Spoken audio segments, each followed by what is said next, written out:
ছাত্রদের সঙ্গে বৈঠকে বসেছেন প্রধান উপদেষ্টা। যে ছাত্রদের গণ অভ্যুত্থানে শেখ হাসিনা সরকারের পতন হয়েছে, সেই শিক্ষার্থীদের সঙ্গে মত বিনিময় করছেন অন্তর্বর্তীকালীন সরকারের প্রধান উপদেষ্টা ডক্টর মোহাম্মদ ইউনূস।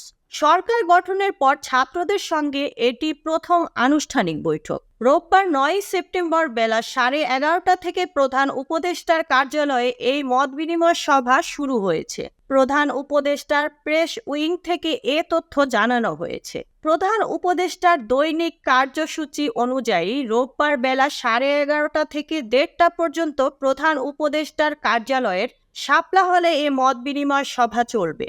সভা শেষে সাংবাদিকদের সঙ্গে কথা বলবেন ছাত্ররা। ছাত্র জনতার গণ অভ্যুত্থানের মুখে গত 5ই আগস্ট সরকার প্রধানের পদ থেকে পদত্যাগ করে দেশ ছাড়েন আওয়ামী লীগ সভাপতি শেখ হাসিনা। এরপর গত 8ই আগস্ট অন্তর্বর্তীকালীন সরকারের প্রধান উপদেষ্টার দায়িত্ব নেন ডক্টর মোহাম্মদ ইউনূস। এরপর তিনি দেশের বিভিন্ন রাজনৈতিক দল, সুশীল সমাজের প্রতিনিধি, পত্রিকার সম্পাদক, ব্যবসায়ী প্রতিনিধি দলের সঙ্গে ধারাবাহিকভাবে মত বিনিময় করেছেন। এসব মত বিনিময় সভায় রাষ্ট্র সংস্কারের নানান প্রস্তাব উঠে আসে।